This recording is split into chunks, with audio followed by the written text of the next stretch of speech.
अस्सलामुअलैकुम जी फ्रेंड्स। आज का जो हमारा टॉपिक है वो है the electric field example number 1 and problem number 2 है। हम लोगों ने एक सीरीज स्टार्ट की हुई है इलेक्ट्रोडायनामिक्स 1 की। तो इस सीरीज में हम इन टॉपिक्स पर बात करेंगे। तो आज हमारे पास सेकंड वीडियो है। तो लास्ट वीडियो में हमने इस टॉपिक पर बात कर लिए थे। तो इस सीरीज में हम इन टॉपिक्स पर बात करेंगे इंशाल्लाह रहमान आने वाली वीडियोज़ में। तो आप ये लोग देखते जाएँ। वीडियो नंबर 18 है ड्यूल सर्फर चार्जेज है, नंबर 19 है। तो ये सॉन्ग चलता जा रहा है मेरे पास का। ओके, तो 28 है, 29 है, फिर मेरे पास लास्ट देखते जाएँ 27 है हमारे पास। तो लास्ट पे हमारे पास ये मैग्नेटिक फील्ड इन मैटर होगा चैप्टर। तो आइए इसको स्टार्ट करते हैं। बिस्मिल्लाहिर्रहमानिर्रहीम, सल्लल्लाहु अला मुहम्मद सल्लल्लाहु अलैहि व आलिहि वसल्लम। अच्छा, जो लास्ट वीडियो में हमने फोर्स निकाले थे ना, उस फोर्स के जो कम्बिनेशन होता है, पहले उसको हम कंबाइन करेंगे। कंबाइन करने के बाद हम जो होगा इलेक्ट्रिक फील्ड जो फार्मूला होगा उसको यूज़ करते हुए हम फाइंड कर लेंगे। अब जो लास्ट वीडियो में हमने निकाला था फोर्स का फार्मूला, वो हमारे पास क्या था? F is equal to 1/4 pi epsilon naught E. हमारे पास summation N I is equal to 1। तो हमारे पास आगे क्या था? Q ith Q over script R ith. Okay, तो ये मेरे पास इसका अंडर ये कैप था। ये मेरे पास लास्ट वीडियो में हमने ये फार्मूला ड्राइव किया था। ये आई क्या शो कर रहा है? 1 2 3 4, यानी हमारे पास क्या पॉइंट चार्जेस क्या थे? 1 2 3 4। उसका जो कॉम्बिनेशन है हमारे इफेक्ट था वो मेरे पास फोर्स का ये था। ओके, यानी कि अब मेरे पास जो फोर्स है वो क्या है? F1 F2 F3 and so on है। ओके, तो अब इस यहाँ अगर मैं इसकी वैल्यू को लिखूँ, यही वैल्यू लिखूँ इधर फॉर इंडिविजुअल के लिए, तो मेरे पास क्या हो जाएगा? ये तो कॉमन आएगा ना, तो मैं इसको हम बाहर निकाल लेता हूँ। तो अब ये मेरे पास क्यू ओवर, ये स्क्रिप्ट आर है, सिंपल आर नहीं है, याद रखिएगा, आर स्क्वायर। तो ये मेरे पास कैप है स्क्रिप्ट की। तो इसी तरह मेरे पास Q over script R2 square script R cap. अब ये मेरे पास सोन चाम चलता जा रहा है। ये किसके लिए है? ड्यू टू Q1 के लिए जो मेरे पास टेस्ट चार पास फोर्स लगती थी मेरे पास ये है। इसी तरह जो 2 की वजह से लगती थी मेरे पास ये है। अब हम क्या करेंगे? इसमें जो काम एक और निकालने मेरे पास जो है test charge capital Q over 4। ये तो पहले बाहर काम है। तो अब ये काम निकालेंगे तो मेरे पास क्या बचेगा अंदर? Q1 over script R square, तो स्क्रिप्ट आर कैप। तो इसी तरह मेरे पास Q2 over script R square cube square, तो स्क्रिप्ट आर क्यूब कैप। तो इस तरह मेरे पास काम चलता जा रहा है। ओके, तो अब जो मेरे पास ये मेरे पास फाइन फोर्स आ चुकी है due two point charge Q1 Q2 Q3 के लिए मेरे पास ये फार्मूला आ चुका है। अब हम जानते हैं कि जो मेरे पास फार्मूला होता है फोर्स और इलेक्ट्रिक फील्ड के दरमियान कनेक्शन का, जो मेरे पास होता है वो F is equal to Q E होता है। हमने ये फाइंड करना है, तो इसको हम इधर लिखेंगे तो F ओवर क्यू आ जाएगा। ओके, तो अब यहाँ वैल्यू फ्रॉम इसकी वैल्यू को यहाँ फाइंड पुट करेंगे, ये वैल्यू। तो यहाँ नीचे क्यू है, तो ये क्यू इस क्यू से कैंसिल हो जाएगा। तो मेरे पास इलेक्ट्रिक फील्ड क्या आ जाएगी? वो हमारे पास आ जाएगी 1/4 पाई एप्सिलॉन नॉट ई। तो ऊपर आ जाएगा एन, नीचे आ जाएगा आई ओवर आई। किसको शो कर रहा है? Q1 Q2 Q3 Q4 charging. Okay, ये हमारे पास क्यू आई ओवर हमारे पास होगा R I square over R I cap आ जाएगा। ये हमारे पास इलेक्ट्रिक फील्ड आ गया, जो कि हमारे पास टॉपिक था कि जो मेरे पास, यानी कि ये देखना, ये मेरे पास Q1 है, ये मेरे पास Q2 है, Q3 है। तो ये मेरे पास टेस्ट चार्ज है Q। अब इसका इस पर इफेक्ट, इसका इस पर इफेक्ट है। इलेक्ट्रिक फील्ड क्या है? इस पूरे पॉइंट चार्ज की वजह से वो हमने ये फाइंड कर लिया। फोर्स हमारे पास ये है और इलेक्ट्रिक फील्ड हमारे पास ये है। अब हम करते हैं एग्जाम्पल नंबर 1 और फिर हम करते हैं प्रॉब्लम नंबर 2 हमारे पास जो है। तो हमारे पास एग्जाम्पल नंबर 1 है, तो इसको बुक पर दिया गया है, इधर से देखते हैं, अदरवाइज वैसे वीडियो की वजह लेंथी हो जाएगी। तो हमें करना है find electric field a distance G above the mid point between two equal charge Q and distance be D. अब ये देखें मेरे पास ये ए फिगर है, ये बी फिगर है। इस बी ए फिगर देखें, ये क्यू चार्ज है, ये Q2 चार्ज है, Q1 चार्ज है, Q2। अब ये दोनों, ये भी पॉजिटिव चार्ज है, ये भी पॉजिटिव चार्ज है। ये इसका मिड से लेकर डिस्टेंस क्या D/2 है। सिमिलरली इसका यहाँ मिड से लेकर डिस्टेंस क्या Q/2 है। ये पॉइंट P है। हमने ये मिड पॉइंट से अब कोई भी पॉइंट ले लें, यहाँ पॉइंट ले लें, यहाँ पॉइंट, यहाँ, हाँ, या लेकिन हमने यहाँ पॉइंट ले लिया है। तो इस पॉइंट पी पर इस क्यू की वजह से और इस क्यू की वजह से जो इलेक्ट्रिक फील्ड होगा वो हमने फाइंड करना है। ओके, यानी कि इस एक डायग्राम को हमने बी डायग्राम इस तरह लिखा है कि देखिए ये चीज़ें सेम है। तो अब इस क्यू की वजह से जो इस पॉइंट पी पर जो फोर्स लगेगी, इलेक्ट्रिक फील्ड होगी, हमारे पास E1 होगी, और इसकी वजह से जो होगी वो E2 होगी। और यहाँ से लेकर यहाँ जो डिस्टेंस है वो स्क्रिप्ट आ रहा है, सिंपल आने स्क्रिप्ट आ रहा है। सिमिलरली यहाँ से लेकर यहाँ तक जो डिस्टेंस होगा वो हमारे पास स्क्रिप्ट आ रहा होगा। ये थीटा है तो यहाँ भी हमारे पास थीटा होगा, और यहाँ भी जो हमारे पास होगा वो थीटा ही होगा।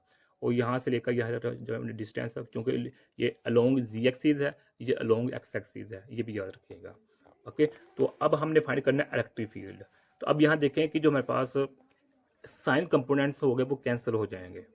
यानी कि क्या होगा कि जो हमारे पास इस क्यू की वजह से जो साइन कंपोनेंट होगा, ये वाला साइन कंपोनेंट, इसी तरह जैसे साइन कंपोनेंट इसकी डायरेक्शन इस साइड पर होगी, इसकी डायरेक्शन इस साइड पर होगी। जो साइन कंपोनेंट, ये साइन कंपोनेंट को हम हॉरिजॉन्टल कंपोनेंट्स का भी नाम देते हैं, क्योंकि ये थीटा के ऑपोजिट है। तो हमारे पास हॉरिजॉन्टल कंपोनेंट्स क्या या साइन कंपोनेंट एक दूसरे को क्या कर देंगे, कैंसिल आउट कर देंगे। अब जो हमारे कोज वाले कंपोनेंट्स होंगे, यानी कि इसकी वजह से जो हमारे पास ये कोज कंपोनेंट और इसकी वजह से जो हमारे पास कोज कंपोनेंट है वो क्या हो जाएंगे, एड अप हो जाएंगे।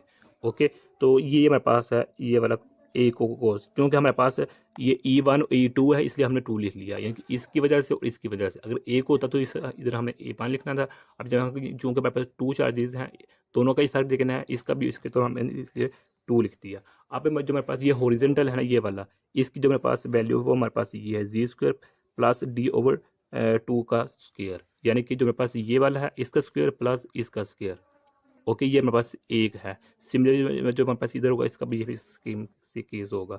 जो मैं कॉज थीटा वो Z/R है, ये Z है, और ये मैं Z/ स्क्रिप्ट R है। क्योंकि हम कॉज जानते हैं, कॉज क्या होता है, कॉज होता है बेस ओवर हाइपोटेन्यूस। ओके, यानी कि उर्दू में कायदा ओवर मूल कहते हैं, आई थिंक, पता नहीं अब उर्दू में क्या कहते हैं। तो यानी कि कॉज किसकी इक्वल होता है, कॉज इक्वल होता है हमारे पास, जो मैं कॉज इक्वल होता है वो हमारे पास होता है बेस ओवर हाइपोटेन्यूस। तो जो हमारे पास बेस वो क्या है, जी है। ओके, तो जो हमारे पास हाइपोटेन्यूस है वो हमारे पास क्या है, ये है, ये वाला। तो यहाँ से हमने कोस की वैल्यू निकाल ली। अब सिंपल क्या करना है, जो मेरे पास फार्मूला है उस फार्मूले में हमने ई की वैल्यू को, फार्मूला है तो फार्मूले में हमने कॉज की वैल्यू को पुट कर देते हैं, और इसकी वैल्यू को ये पुट कर देते हैं, हमारे पास ये आंसर आ जाएगा। तो यही हमारे पास इसका आंसर है। अब यहाँ हमारे पास क्या नाम देते हैं, स्पेशल केस है। स्पेशल केस क्या है कि अगर हमारे पास ये जी है, जो मेरे पास ये जी है ये वाला, अगर ये जी बहुत लेंथी हो जाए, किससे, इससे बहुत ज़्यादा लेंथी हो जाए, तो उस केस में हमारे पास जो ये आंस होगा वो इसमें रिड्यूस हो जाएगा, ये वाला। ओके, ये हमारे पास सेम टू सेम रहेगा। तो 2 क्यूब भी वैसे तो Z² आ जाएगा। जो ये वाला कंपोनेंट होगा ये 0 के इक्वल हो जाएगा। क्यों, क्योंकि देखें ना, अब हमारे पास जो Z कंपोनेंट है वो काफ़ी लेंथी हो रहा है इसके मुकाबले में, तो ये अप्रोक्सीमेटली किसके इक्वल हो जाएगा, 0 की इक्वल हो जाएगा, जो हमारे पास D होगा। तो हमारे पास ये फार्मूला इस फार्मूले में क्या हो जाएगा, रिड्यूस हो जाएगा। ओके, तो ये था हमारे पास एग्जाम्पल नंबर 1। अब हम देखते हैं प्रॉब्लम नंबर 2। ये हमारे पास प्रॉब्लम नंबर 2 है, ये वाला, ये देखें।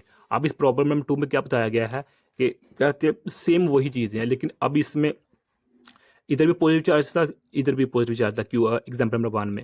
लेकिन इस प्रॉब्लम 2 में ये बताया गया है कि अगर यहाँ पॉजिटिव चार्ज हो, यहाँ नेगेटिव चार्ज हो, तब हमारे पास यहाँ इस फार्मूले में क्या इफेक्ट होगा। ये प्रॉब्लम नंबर 2 है हमारे पास। तो अच्छा, यहाँ एक बात रहेगी जो इसमें ऐड करनी थी, वो ये थी, जब हमने जी की वैल्यू को बहुत इंक्रीज कर दिया डी से, तो तब हमारे पास जो डी की जो वैल्यू थी D/2 था, ये ऑलमोस्ट इक्वल टू 0 हो गया था। तो ये दोनों आपस में क्या हो जाएंगे, आपस में एक दूसरे के करीब आ जाएंगे।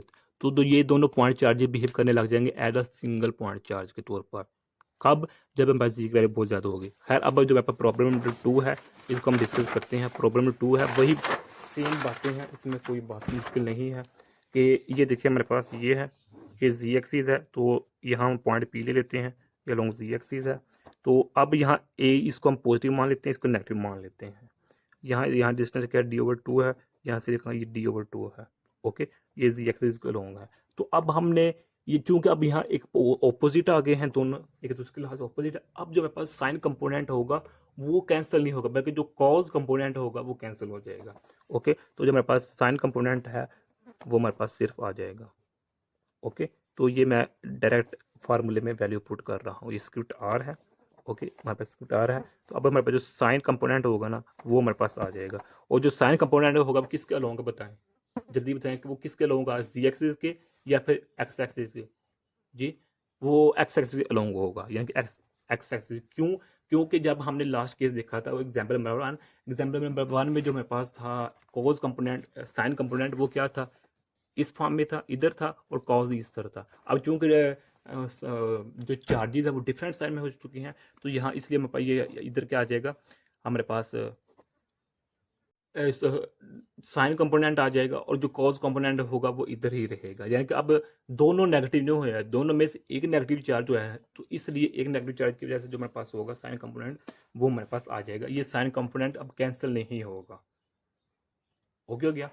तो सिंपल इसकी वैल्यू पुट कर दें। वैल्यू क्या है, 1/4 pi epsilon naught E G Q over script R. Script R हमारे पास ये होता है पॉजिटिव चार्ज, ये वाला पॉजिटिव चार्ज है, तो ये है हमारे पास, ये स्क्रिप्ट आर है। ओके, तो ये आर किसकी कुल है, ये हमने लास्ट एग्जाम्पल में फार्म में देखा है, तो d/2, इसका भी स्क्वायर, इसका भी स्क्वायर, तो ये हमारे पास 3/2, ये हमारे पास पावर आ जाएगी, ये लॉन्ग एक्स एक्सिस होगा हमारे पास। ओके, ये हमारे पास सिंपल था। अब यहाँ फिर स्पेशल केस आ जाता है कि अगर हमारे पास जी की जो वैल्यू है वो बहुत ज़्यादा हो जाएगी, यानी कि जी की वैल्यू बहुत ज़्यादा हो जाए इससे, तो अब इस केस में क्या होगा, इस केस में जो हमारे पास इलेक्ट्रिक फील्ड होगा वो हमारे पास हो जाएगा 1/4 pi epsilon naught E Q D over G cube, इसके अलोंग जी के अलोंग, ये मेरे पास यानी कि अब हमने क्या किया है कि जो मेरे पास ये कैंसिल हो जाएगा ये वाला कंपोनेंट, क्योंकि अब अप्रोक्सीमेटली इक्वल टू 0 हो चुका है डी, क्योंकि जी बहुत लार्ज हो चुका है किससे, डी से। तो हमारे पास ये फॉर्म आ जाएगी, ये रिड्यूस होकर इस फॉर्म में आ जाएगा। ओके, तो अब यहाँ एक पॉइंट गौर कीजिएगा, वो पॉइंट शायद में भी पूछा जा सके, वो पॉइंट है इंपॉर्टेंट, कि जब मैंने कहा था कि जो मेरे पास एग्जाम्पल नंबर वन है, एग्जाम्पल नंबर वन में जब हमारे पास ये जी बहुत लेंथ हुआ था, डी अप्रोक्सीमेटली 0 हो गया था, तो तब ये दोनों एक दूसरे के करीब आ गए थे, तो ये दोनों चार्ज बिहेव करने लगे थे एज अ सिंगल पॉइंट। तो अब भी क्या इस केस में ऐसा ही होगा? नहीं, ऐसा नहीं होगा, क्योंकि अब ऑपोजिट आ चुके हैं। अब ऑपोजिट आ चुके, इसका मतलब है यहाँ क्या क्या बन चुका है, डाइपोल बन चुका है। अगर ये जी की वैल्यू बहुत ज़्यादा लेंथी हो चुकी है और डी की वैल्यू बहुत अप्रोक्सीमेटली 0 हो चुकी है, लेकिन फिर भी डाइपोल रहेगा, अगर ये डाइपोल छोटा ही क्यों ना हो। अब यहाँ बिहेव करेगा डाइपोल, लेकिन एग्जाम्पल वन में क्या था, ये दोनों, ये भी इधर भी पॉजिटिव था, इधर भी पॉजिटिव था, तो वो एक सिंगल पॉइंट के तौर पर बिहेव करने लगे थे। लेकिन अब इस केस में ऐसा नहीं होगा, क्योंकि ये ऑपोजिट हो जाए चार्जेस, इसलिए इधर क्या हो जाएगा, छोटा सा डाइपोल बन जाएगा। ये डिफरेंस याद रखिएगा। और जो मैं बार बार कह रहा हूँ ना, डी अब ये इक्वल नहीं होता, लेकिन ऑलमोस्ट बहुत, यानी कि इसकी वैल्यू छोटी हो जाती है, स्मॉल होती है। और हाँ, अगर हमारे पास डी की वैल्यू वाकई इस तरीके इक्वल हो जाए, तो तब हमारे पास जो होगा इलेक्ट्रिक फील्ड वो भी 0 हो जाएगा। तो इसलिए इसकी वैल्यू स्मॉल हो जाती है अप्रोक्सीमेटली, यानी कि बहुत छोटी हो जाती है, लेकिन 0 के इक्वल नहीं होती। तो यही आज का हमारा इतना सा टॉपिक था। अगर आप लोगों ने अभी तक हमारा चैनल पाक एम एन अकेडमी इसको सब्सक्राइब भी नहीं किया तो प्लीज़ सब्सक्राइब कर दें, हमारे वीडियो को लाइक कर दें। जज़ाकल्लाह खैर, अपनी दुआ में याद रखिएगा। अस्सलामु अलैकुम व रहमतुल्लाहि व बरकातुहू।